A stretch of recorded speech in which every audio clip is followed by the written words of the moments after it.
Баршаңызға сәлем. Бүгін сіздермен өте дәмді Наполеон тортының рецептісімен бөлісетін боламын. Наполеон тортының құрамына 9% уксус, сары май, шымшым тұз, бір жұмыртқа, салқын, бір стакан су керек болады. Суымызға жұмыртқаны салып, үстінен бір ас қасық 9% уксусты салып, жұмыртқамен су біріккенше араластырамыз.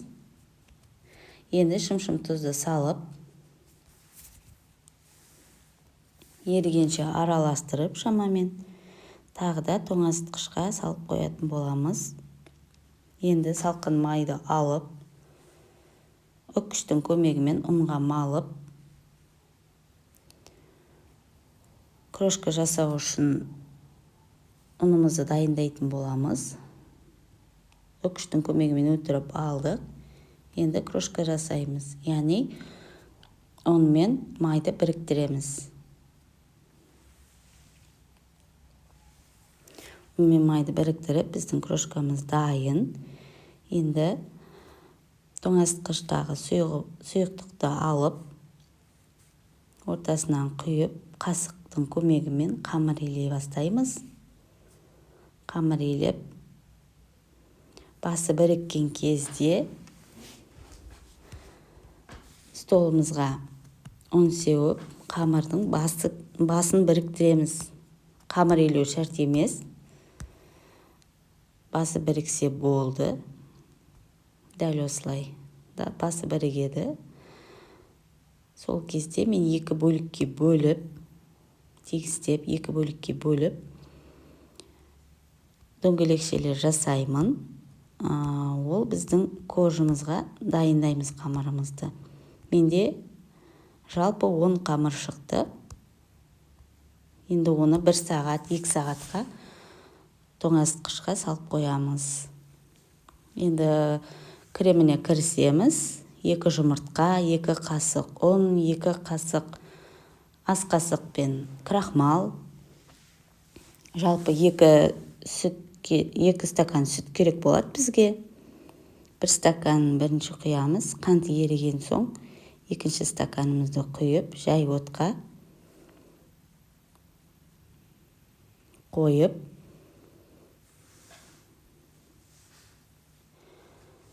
араластырып, 1 минутқа да 1 секундқа да қасынан кетпей араластырып тұрамыз.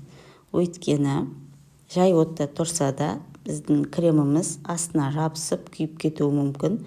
Құрамында ұн мен крахмал болғаны үшін қасынан кетпей араластырып, біздің креміміз қоюлана бастады.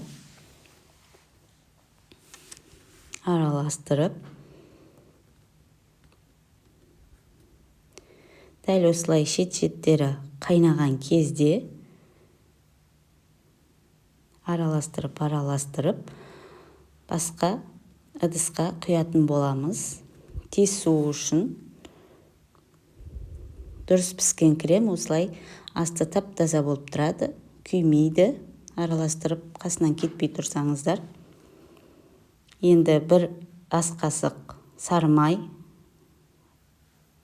шай қасықтың ұшымен ванилинді араластырып, май ерігенше жақсылап кремімізді араластырамыз. Біздің креміміз дайын, консистенциясы осылай болады. Енді пищевой пакет или пакетімізді үстінен ВКонтакте дейді, солай жауып қоямыз. Енді қамырымызды жұқалап жаямыз.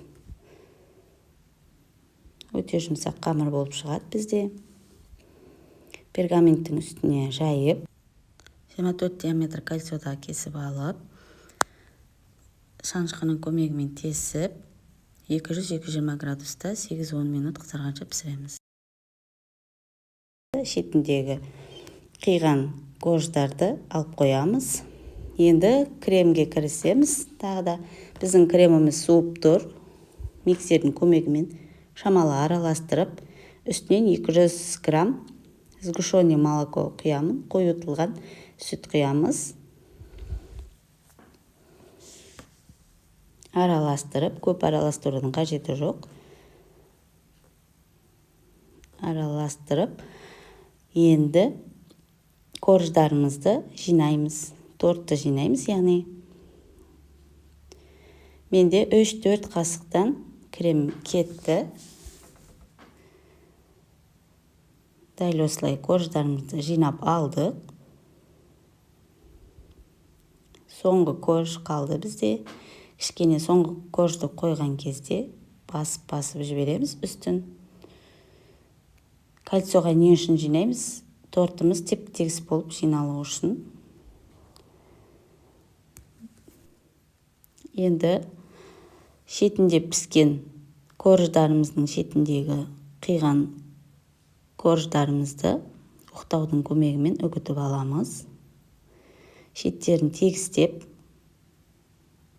қалған кремімізбен тегістеп, поворотный столиктің үстіне қойып тортымызды, крошкамызды сеуіп шығатын боламыз. Шетіне, үстіне, барлық жеріне жететін болады біздің крошкамыз. Біздің тортымыз тегістеп сеуіп, үстінен тарелкамен басамын. Басылып кремі сіңу үшін. Сіздермен болған Эльмира. Менің видео рецептім ұнаған болса, каналыма тіркеліп, лайк басып, қоңыраушаны басуды ұмытпаңыздар. Алдағы уақытта пайдалы видео рецептермен бөлісетін боламын.